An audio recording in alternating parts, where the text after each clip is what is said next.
ratting. The rats are in the background, ratting around. If you hear any loud Chewing. noises or chewing or Crunching. it's our ratties. Nibbling. I don't know if snacking. did we ever talk about that we have rats on this podcast? Yeah, we did. I mean, But when not Muppet about the new died and when ones. Remy died. We have 3 rats. We have 3 boys. Klaus, Sebastian, and Oliver. Yeah, Klaus is the fat one. Klaus is the fat one. We are back with a new episode. Oh, Ollie, what is he doing? We're back with a new episode. And, Of Hello, I'm Listening. and today we're talking about why we are living in the basement. Which It's funny, but it's true. we currently are. We're sitting in the Yes, basement. we are sitting in our basement / movie theater / bedroom / living room / podcast studio. / ratty room. Yeah. Yeah. So why Wow. are we living in the basement? Yeah. We've gotten I mean, we've talked about it that we plan to renovate part of the house yes. and make it a little bigger, more Yeah. spacious, and like our own. We live in a very large house, I would say. Mm-hmm. We share it with Woifi's mom. I wouldn't say large, though. If It's you say large. very large, people The imagine thing is, like a mansion. there's or a lot something. of space in the It's house. a normal one-family home. Yeah. But it's spacious. There's a lot of unused space. Right. And we basically live upstairs. His mom lives downstairs, but we share a kitchen. We share an entryway. Yeah. Yeah. And so we thought it was time To to change that. change it up and have our own entryway. And Yeah. we're doing a lot of things. And we started planning. When did we start planning? 2020. Yeah. Yeah. And like September of 2020, we start planning, Yeah. trying to figure out what we could do, Yeah. ideas, things. And after like several iterations and Mm-hmm. ideas and plans, we finally ended up with something we really liked. Basically coming back to the very first idea Yeah. with like an addition to it. Yeah. Yeah. And we officially started. So Yeah. in the week prior to Easter, we started to empty out the whole first floor, which was for First you- floor for people in the US is actually second floor. Yeah, yeah. It's the upstairs. The We'll upstairs. say that. It's the Yeah. upstairs. Which was a pain in the ass for you Yeah, because you did most of it, I did. and But it was fine. I mean, you're doing a lot don't now. even have that many things, which is nice. But we still had to basically bring everything down here in the basement and yeah. play a little Tetris and Yeah. stack it.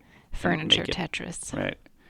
But we made it happen, and And I will say, he says we don't have a lot of stuff, but we do. We don't have a lot of stuff. Like, you know, people have stuff. They just collect stuff I over the collect years.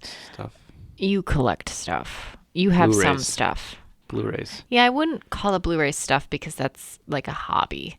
But you also collect, like you have like, I don't know, so many Xbox games that have been sitting in this. So many, like 10. And I kept only the ones that I really liked and that have like some sort of... Yeah, but you have other small, not a lot, but you do have some stuff that you've collected over the years that you've not looked at once since I've lived here. Yeah. And I'm just not that way. I try not to Yeah. keep too much stuff around. But anyways, yeah, we spent a week clearing out the first floor, the Yeah. upstairs, Yeah. organizing everything meticulously. Yeah. I did, at least.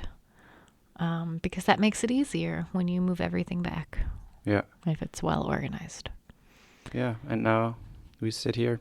Oh, no. But back to the story. So prior to Easter, we emptied everything and then we moved down here. And one day after, we started ripping out walls and trying to build everything back to its bones. Yeah. And it's really cool, I have to say. Yeah, it already looks very... You can different really and like picture spacious how and- it's going to look Yeah. when it's done. And it's super pretty exciting. Cool. It's pretty cool. Yeah. The thing is, it's exhausting. It is. I'm sure you are too, but like with the combination of living in the basement Yeah. and just having all of your stuff kind of packed away except for essentials for an unknown amount of time, plus the construction everywhere, the dust everywhere, plus the working on the construction site every day and going to work. I'm just like completely exhausted. Like every bone and fiber of planning my everything, trying to figure out the next steps, and it's a lot. We're all pretty tired. But I was talking with my brother today, and he made a good point too, that it's probably much harder at the beginning because it's new. You know, he described it like it's a new job. Like when you get a new job, you're always exhausted at the new job because you're learning a lot. It's outside of your norm. Sure. And eventually you kind of like get into the swing of things and it doesn't feel so exhausting. I mean, it will always be exhausting. But I think it comes in waves. Like with construction, usually it's like, okay, you have a few days or weeks where it's very intense because a lot of things are happening and you have to be there constantly, or you have to try to gather people who help you out to save money. But then there will be days or weeks where it's pretty quiet, right? So we started out pretty heavy and now it's getting a little quieter, which is nice. But the one really nice thing is that we have so many friends and family members who know so much about construction. Yeah. And they have been absolutely invaluable. I mean, they have been such a help. We basically were able to start all of the stuff without having to pay anybody anything. Yeah. Like, we're feeding people and they're coming and helping us, and the official construction with like the companies doesn't even start until June. Right. So I feel very grateful to have all the help that we do because it's saving us a lot of money, and it's also, I don't know, it's nice to be so a part of the process. Yeah. Because you're seeing what you're doing to make this thing and to build something together. And that's special. That's cool. That's true. Yeah. Like those are things you'll never forget. Yeah. And I think that's like, those are the kind of things you tell your kids about, like how this is what it used to look like. And I think that's just cool. I agree. And your cousin was telling me, we were talking about it, and she was telling me, when she renovated, she felt like she and her partner just got that much closer because they were doing it together. And it's like this thing, like they have a relationship, but now they have this thing that they did together, you know, to like start the next chapter. Yeah. And I think that's also really special. I agree. You're building something for yourself. That's nice, even though it's part of something old, but you make it yourself or make it new. That's kind of nice. Yeah.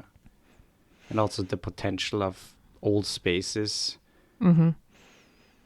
I don't know, like building new is kind of like feels kind of, I don't know. I mean, I've never built new, so I can't say, but compared to what we are doing, it's a challenge because you're already like, it's like creativity. You get like I think building new is just as much creativity as building, it depends, like rebuilding. If you are really going to an architect and basically construct it yourself, but if you go to like a company who offers cookie cutter houses, I mean, right, that's it. Yeah. And so that you only have so much creative space where and most of those houses look the same or similar, and building something from something already